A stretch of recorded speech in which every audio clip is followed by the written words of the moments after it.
Dawn Bennett certainly had the credentials to manage money for the 1%. I think she's very smart. She was number 5 on Barrons' list of top 100 women financial advisors. And good morning. This is Dawn Bennett with Financial Myth-Busting, and boy, do we have a tremendous show today. She had a weekly radio show where she dashed out money advice with a helping of politics. Trump can't save America from the next economic crisis. And she even branched out into fashion. I find that, the Imperial Dragon is a very powerful symbol. Vogue TV featured Dawn's designer jeans adorned with Chinese dragons. And I thought I might as well start my line off with something that meant good luck, good fortune. That good fortune appeared to rain down on Dawn. She leased a $500,000 luxury skybox at the AT&T Stadium to watch the Dallas Cowboys. Her closet was filled with designer shoes. But did she really earn all the money, or was she bilking her unknowing clients? Maybe there were clues in the kitchen of her swanky penthouse condo. I didn't know she had cow tongues in her refrigerator. You heard right. Cow tongue. Dozens of them jammed into jars. Where do you even buy a cow tongue? I don't know. Why would this elegant and seemingly successful woman fill her fridge with cow tongues? Well, as you're about to learn, authorities say those tongues hold the key to her alleged fraud. I've never had somebody do a voodoo doll of me. TV host Steve Santagati was one of Dawn's clients. She was very buttoned up, she seemed very conservative, and she bragged about her successes with finances. He says he became a millionaire from TV hosting gigs, modeling, and writing books. I had over $1 million. There was one point where I had $1.5 million. I didn't even know what $1.5 million of anything even looked like. Steve says after an appearance on a morning show to promote his new dating advice book, The Manual, he had a chance meeting backstage with Dawn and hired her on the spot to manage his money. So I figured, maybe I'll have someone manage this for me.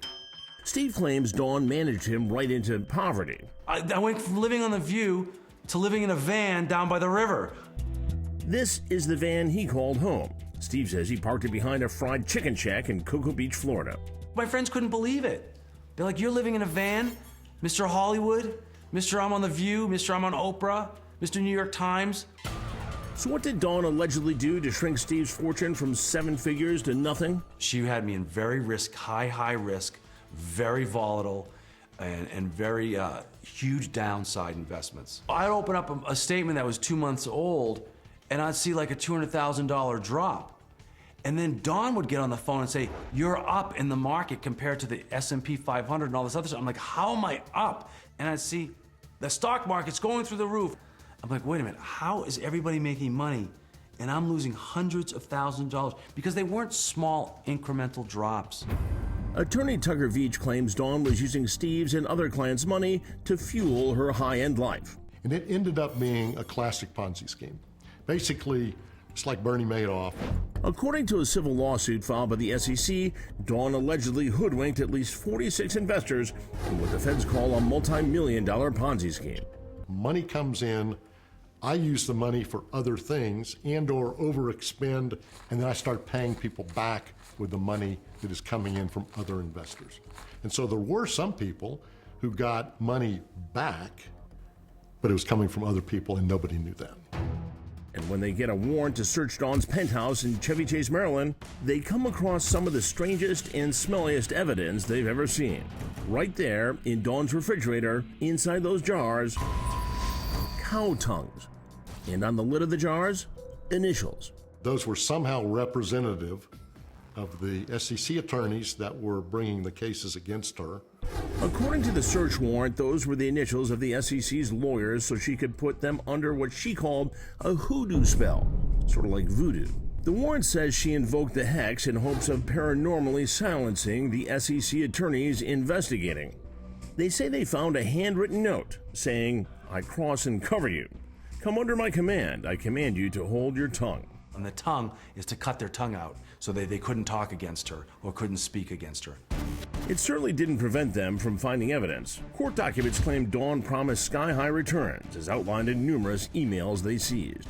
The feds claim Dawn tried to persuade an elderly man with an ailing wife to invest his entire life savings and promised him a guaranteed rate of return of 15% without risk. The man declined, telling Dawn it would be a killer if for any reason an investment in your fine company would lead to any more losses. The feds arrested Dawn and charged her with wire fraud, bank fraud, and making false statements on a loan application. She pleaded not guilty and denies defrauding investors. Crime Watch Daily reached out to Dawn's attorney for comment, but all he would say is that this is a pending matter. Even though Steve is not the little old lady,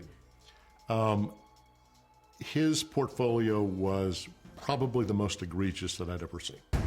Steve claims while he lost money, he's not one of those people caught up in the alleged Ponzi scheme. You want to know what's the difference between what she lost through genuine investing, bad decisions, and what she purposely defrauded me out of for high commissions? Follow the money. Who made money under those circumstances? It wasn't me. So Steve and his attorney took Dawn to arbitration, and he won the case. We got $1,040,000, over $1 million settlement. Almost everything we were asking. Steve says he's learned his lesson the hard way, and he has this parting advice for anyone with some extra cash. I don't know how long I'll be on the planet, so enjoy your money, spend it, go do things. And right now on our Facebook page are con man and con woman Hall of Shame, including the fraudster dubbed Mini Madoff, who scammed investors out of millions in Washington state before escaping from prison. You can watch the full investigation on our Facebook page or on our YouTube channel.